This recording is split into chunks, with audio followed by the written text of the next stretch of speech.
অবশেষে স্বস্তি ফিরল সিরিজে। ৮৩ রানের বিশাল জয়ে সিরিজে ১-১ সমতায় ফিরল টিম টাইগার। শ্রীলঙ্কার বিপক্ষে প্রথম টি-20 হেরে শুরুটা বাজেই ছিল টাইগারদের। সিরিজের দ্বিতীয় ম্যাচে লঙ্কানদের রীতিমতো গুড়িয়ে দিয়ে সিরিজের আশা বাঁচিয়ে রেখেছে লিটন শামীমরা। শেষ ম্যাচে একাদশের জয় কিংবা পরাজয়ের উপরই নির্ভর করছে একমাত্র সিরিজ জয়ের সাফল্য। সিরিজ নির্ধারণী ম্যাচে তাই কেমন হতে পারে বাংলাদেশের সেরা একাদশে নিয়ে বিস্তারিত জানবো প্রতিবেদনায়। চৈত্রের খা খা মরুচরে এক পশলা বৃষ্টির মতোই স্বস্তি এনে দিল টাইগারদের বিশাল রানের জয়। টেস্ট এবং ওয়ানডে সিরিজ হারের পর শ্রীলঙ্কার বিপক্ষে টি-20তেও শুরুতেই হোঁচট খায় বাংলাদেশ। টাইগারদের চোখ রাঙিয়ে ৭ উইকেট হাতে রেখে ৬ বল বাকি থাকতেই প্রথম ম্যাচ জিতে নেয় লঙ্কানরা।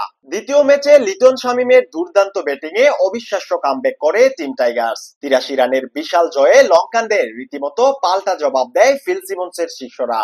আগে ব্যাট করতে নেমে লিটনের ৭৬ রানের অসাধারণ ইনিংস আর শামীমের ২৭ বলে ৪৮ রানের তাণ্ডবময় ইনিংসে ১৭৭ রানের বড় পুঁজি পায় দল। অন্যদিকে টাইগার বোলারদের বোলিং আগ্রাসনে ৯৪ রানেই অল আউট হয়ে যায় লঙ্কান শিবির। রাজকীয় এই জয়ে সিরিজে ১-১ সমতায় ফিরল টিম টাইগার্স। সিরিজের শেষ পর্যন্ত বেঁচে রইল সিরিজ জয়ের আশা। শেষ ম্যাচে জয় পেলেই একমাত্র সিরিজ জিতে বাড়ি ফিরতে পারবে লিটন মিরাজরা। তাই শেষ ম্যাচের একাদশের জয় কিংবা পরাজয়ের উপরই নির্ভর করছে একমাত্র সিরিজ জয়ের সাফল্য। ফলে এবার শক্তিশালী একাদশ নিয়ে জয় আদায়ের কোনো বিকল্প নেই টাইগারদের। প্রশ্ন ওঠাই স্বাভাবিক, কেমন হবে টাইগারদের সিরিজ নির্ধারণী ম্যাচের সেরা একাদশ? কারা হবেন টাইগারদের একমাত্র সিরিজ জয়ের সেনা? টাইগারদের ওপেনিং জুটির নড়বড়ে অবস্থা কোনোভাবেই সামলানো যাচ্ছে না। ভালো মানের ব্যাটার থাকলেও ধারাবাহিকতার পর্যাপ্ত অভাব। গেল দিনও দলীয় ৭ রানে গুটিয়ে গেছে ২ ওপেনার। সেখান থেকে ওপেনিংটা ফিল সিমন্সের বড় মাথা ব্যথার কারণ। তবে এই মুহূর্তে ওপেনিং এ পরিবর্তনের তেমন একটা সম্ভাবনা বা ভিন্ন কোনো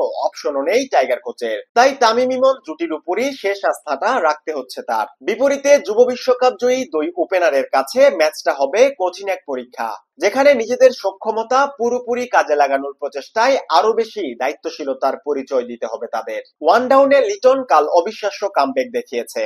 ৫০ বলে ৭৬ রানের টি-২০ ইনিংস খেলে দলকে বিপদের মুখ থেকে উদ্ধারও করেছেন। এবারও ওয়ান ডাউনে টাইগার অধিনায়ককেই দেখা যাবে। সাথে ৪ নম্বর পজিশনে আরো একবার টিকে যাবেন তাওহিদ হৃদয়। লিটনের সাথে গড়া তার ৬৯ রানের জুটিতেই ঘুরে দাঁড়ায় বাংলাদেশ। ৫ নম্বর পজিশনে এবারও ব্যর্থ মেহেদী হাসান মিরাজ। মাত্র ১ রানে বিদায় নেয়ার পাশাপাশি বোলিংয়েও ছিলেন সবচেয়ে খরুচে। তাই তার পরিবর্তে শেখ মাহাদিকে ব্যবহার করাই যথাযোগ্য হতে পারে এই মুহূর্তে।